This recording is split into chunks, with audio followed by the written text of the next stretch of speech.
I'm Rhoda Sokoloff, running for County Court Judge in Group 17. I'm going to big thank you, first of all, for having us. You can learn everything about me. Go onto Facebook, just under my name, Rhoda Sokoloff, or go to my campaign page, or go to Rhoda for Judge. And you can see all the community involvement that I'm involved with. And by doing all this community involvement, it's public service. By being a judge, that's public service. Just an extension of what I already do. So remember to vote for Rhoda Sokoloff on August 28th. Group 17 County Court. Thank you. Thank you, that's time. All right, moving to your questions. Each of you again will get to pick a question. Will you please pass the microphone to our first, who has like 3 of them? Thank you. Step forward, please. Ms. Corey Amanda Coffin. She wants a good one, let's see. With their, are you running against the You're not. I'll say this will go to the next person because it applies to running against an incumbent. All right. What are your views on whether the court as a whole deals effectively with racial and gender bias? What are your views on whether the court as a whole deals effectively with racial and gender bias? I'm not sure that that's a yes or no question. I think that that's something that can always improvement. I think it's something that all of our judges and our attorneys need to be mindful of. Gender and racial bias is something that we all encounter on a daily basis. I think anyone in this room that would say otherwise would either be uninformed or purposely stating otherwise. As a woman, I'm aware of the bias that females encounter on a daily basis in our profession. And in our courthouse, I'm sensitive to the fact that that's something that we always need to be working toward and being mindful of, working to improve. I know that this is an issue that people encounter both as judges, as attorneys, and as parties to all of the lawsuits, both civil and criminal, in our courthouses. And I think it's something that people need to be aware of and constantly strive to address and try to make better. Thank you. You can give her a hand. Next to the microphone is Mr. Tanner Demery. Question states, what are the pros and cons of using driver's license registration as a source of jurors? What are the pros and cons of using driver's licenses registrations as a source of jurors? Say, being a trial attorney, implicitly, my thought process would be, the hope is to get truly fair and balanced, impartial, potential panel of potential jurors. We hope to do when I'm in trial and jury selection, all the voir dire. You have a young client, and you're trying to make that person feel like they're going to get a fair shake. And the hope is that you get exactly what they feel is a fair shake to them, someone that looks like them, someone that speaks like them, someone that maybe is the same age as them, someone that comes from the same place as them. So implicitly, what I'm thinking is if you're choosing blindly by just running to your driver's license, you would hopefully get hopefully a balanced, unbiased potential veneer. So that's my opinion on that, just from a trial attorney's perspective. So, thank you. Thank you, Mr. Demery. Pass the mic. Ms. Greller, you're up next.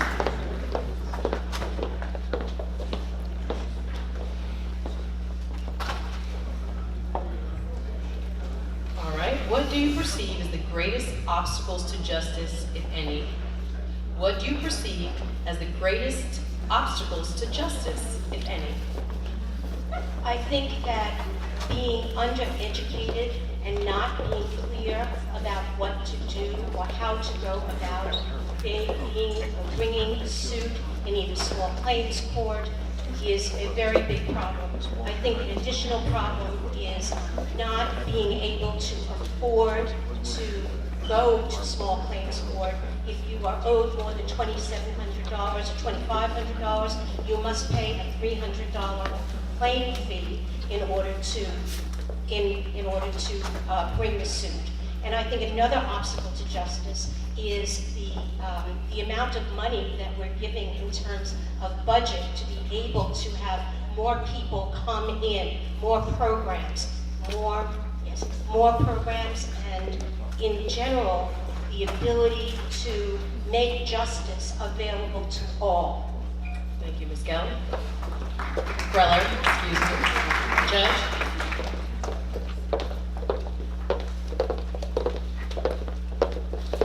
All right, Judge, let's see if you get a good one too.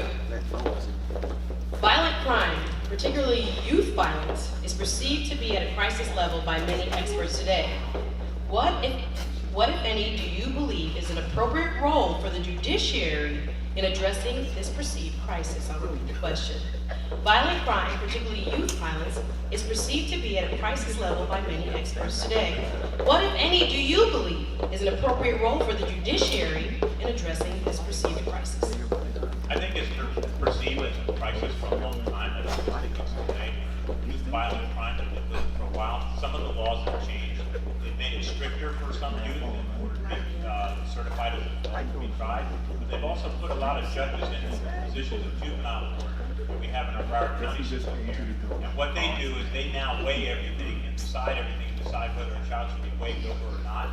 The legislature is working on some of these things. They've amended the civil citation to stop some kids from getting in trouble the first time. That way they don't get in trouble the second time. So it keeps kids away from the system.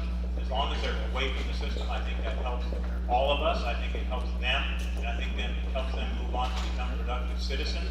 And I think the judiciary needs to play a big role in that. And we do that by doing our job there and letting the legislature see what we actually do in court in hopes that they can craft some better laws to make sure kids stay out of trouble. Thank you, Robert M. Diaz. Mr. Michael Heiss?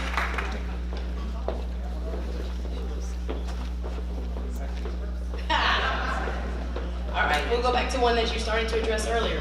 With there being a number of open judicial vacancies in this year's election cycle, what was your motivation to challenge this incumbent judge?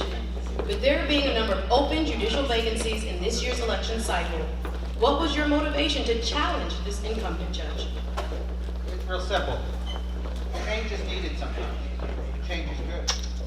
Things don't get better by chance. Things get better by chance. I'm a firm believer. If I don't think something is right, I'm not going to complain about it. I'm going to step up and say, we got to use it. I believe that change is needed in Group 10, but I'm not the only one that thinks that. We were, it's a process of being a candidate. We had an interview with Sun Sentinel. They sat down over an hour with me and my opponent. They grilled us like we were having a job modification. In fact, we really were. And at the end of the meeting, and after reviewing our credentials, reviewing our background,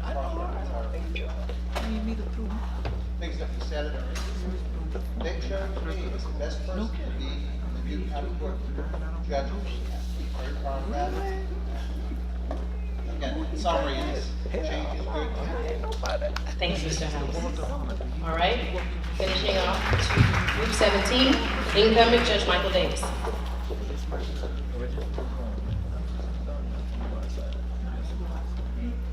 Your question reads, in the area of hate crimes, what are some of the issues in balancing free speech rights against the need to control offensive activity?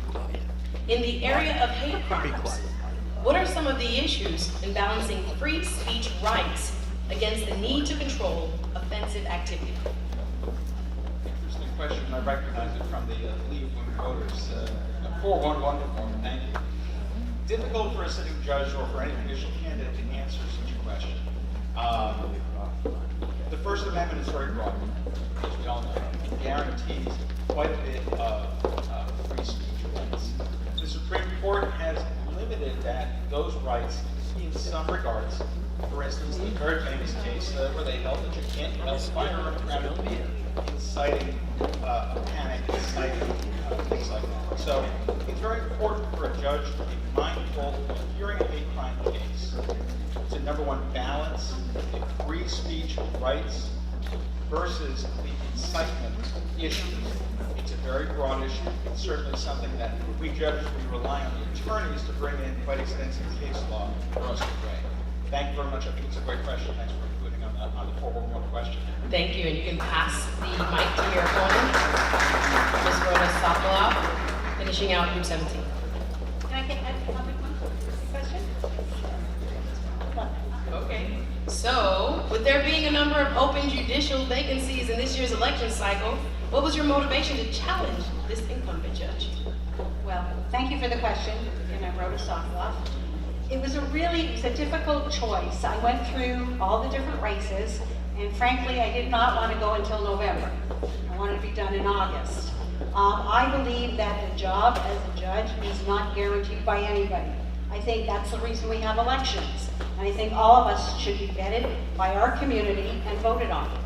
So that's the reason I went against, well, that's the reason I picked. I believe that I have the most experience, I have the most life experience, the most legal experience, the most experience in the community. And my experience alone, as I said before, my public service, and as a judge, it's public service, and that's what's so important. It's just an extension of what I already do. I've been out in the community for more than 20 years, and it's just an extension. So I'm asking, remember my name, Rhoda Sokoloff, running for County Court Judge in Group 17. Please vote for me if you haven't voted already. Thank you. All right, and so we have the state will exit by group. Let's start with, once again, group, you put on the seat, thank you. Let's just have group 9 rise. So you can see the 3 candidates, Corey Amanda Kaufman, Tanner Demery, and Leonore M. Brella. Thank you, you may exit the stage. Thank you. Thank you again, candidates for group 10, you may rise. That sound like you, Judge. Robert F. Diaz, the incumbent, and Michael John Heiss. Thank you for being here tonight. And thank you again for candidates for group 17, come forward. Incumbent, Michael Davis, as well as Rhoda Sokoloff. Thank you. Moving to groups 19,